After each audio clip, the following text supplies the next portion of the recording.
आज के इस डीप डाइव में आप सभी का स्वागत है। आज हम एक ऐसी खौफनाक कहानी की पड़ताल करने वाले हैं जो सीधे इंसानी दिमाग की गहराइयों और उसके सबसे अंधेरे कोनों में उतर जाती है। जरा इस दृश्य की कल्पना कीजिए।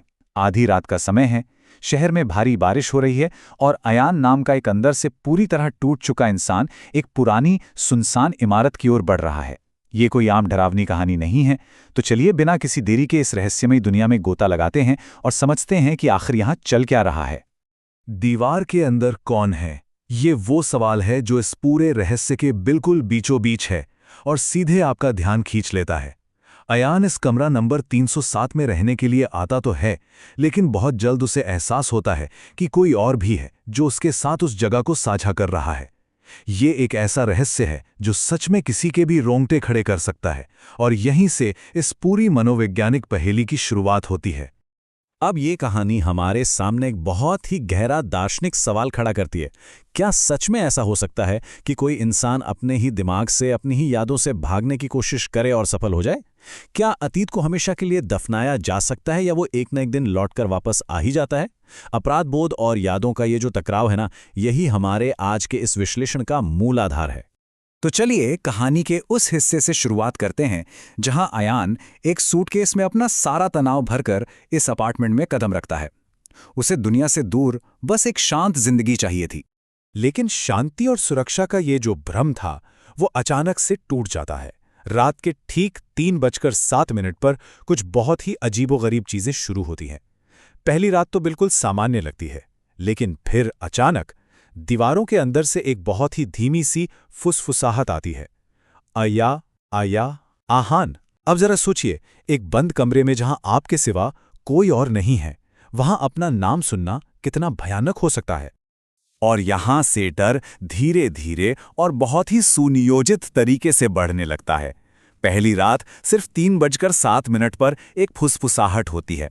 दूसरी रात फर्श पर मिट्टी से सने पैरों के निशान मिलते हैं, जबकि दरवाजा अंदर से पूरी तरह बंद था। और तीसरी रात बेडरूम की दीवार के अंदर से 3 धीमी दस्तकें सुनाई देती हैं।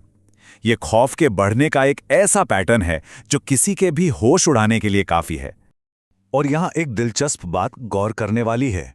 ये नंबर 7 सिर्फ कोई साधारण संख्या नहीं है। दूसरी रात को हॉलवे का जो सीसीटीवी कैमरा है, वो भयानक तरीके से ग्लिच करता है, यानी खराब होता है, और वो भी ठीक 7 सेकंड के लिए।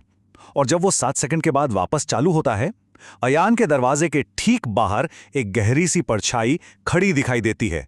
वो हिल नहीं रही है, बस चुपचाप देख रही है।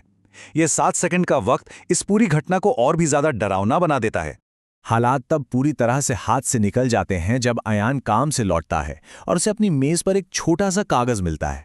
उस पर लाल स्याही से लिखा था, दीवारों की तरफ देखना बंद करो। ये सच में समझ से परे है।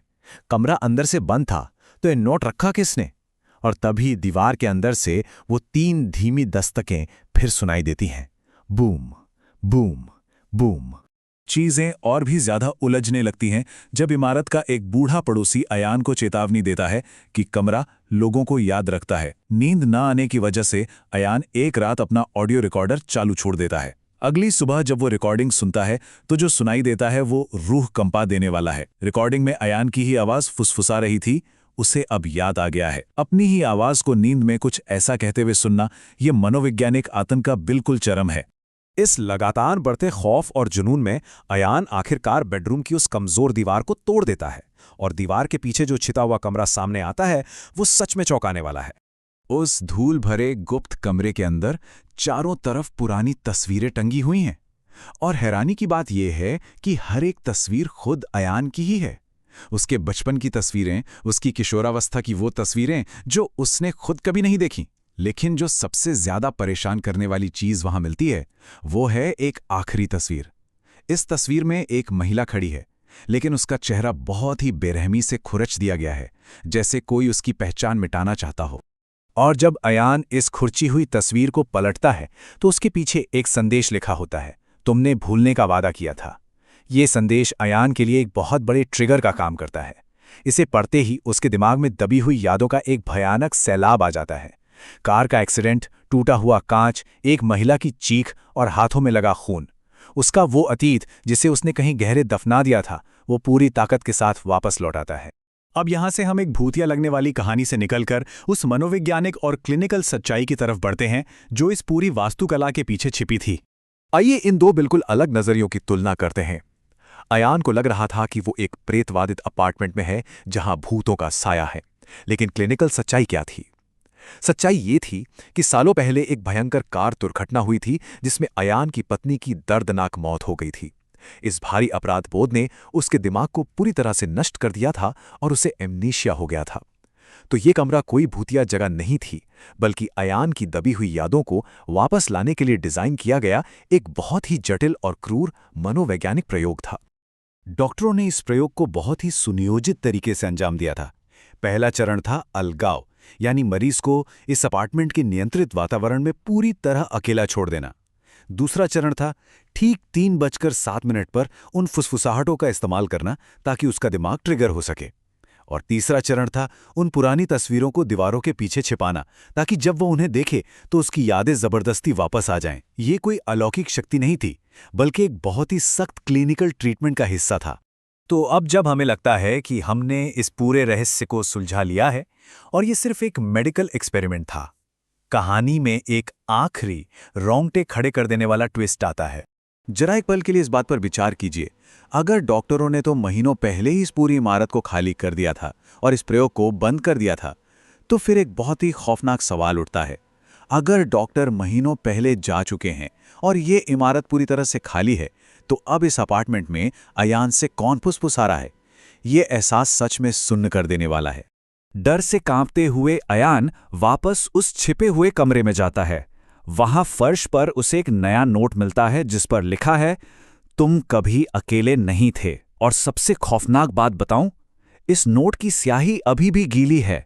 इसका मतलब है कि इसे बस अभी अभी किसी ने वहीं खड़े होकर लिखा है। और ठीक उसी पल अपार्टमेंट की सारी बत्तियां गुल हो जाती हैं। चारों तरफ बस घना डरावना अंधेरा छा जाता है। और उस गुप्त अंधेरे में अयान के ठीक पीछे से एक बहुत ही धीमी महिला की आवाज फुसफुसाती है, आखिरकार तुमने मुझे याद कर ही लिया। अयान खौफ में धीरे धीरे पीछे मुड़ता है और इसी के साथ कहानी अचानक एक काले पर्दे के साथ खत्म हो जाती है। ये अंतिम पल आपको सच में ये सोचने पर मजबूर कर देता है कि क्या वास्तव में सब कुछ सिर्फ दिमाग का खेल था या वहां अंधेरे में सच में कुछ और भी मौजूद था। इस पूरी खौफनाक यात्रा के अंत में हम इस बहुत ही शक्तिशाली विचार के साथ रह जाते हैं। कभी कभी इंसान का दिमाग अपने खुद के राक्षस बनाता है, लेकिन कभी कभी राक्षस असली भी होते हैं। ये कहानी हमें दिखाती है कि मनोवैज्ञानिक आघात और वास्तविक खौफ के बीच की रेखा कितनी धुंधली हो सकती है। जो डर हमारे दिमाग में पैदा होता है, क्या वो कभी कभी हकीकत का रूप भी ले सकता है? इसी गहरे सवाल के साथ हमारा आज का ये विश्लेषण यहीं समाप्त होता है। मुझे उम्मीद है कि इसने आपको भी सोचने पर मजबूर कर दिया होगा।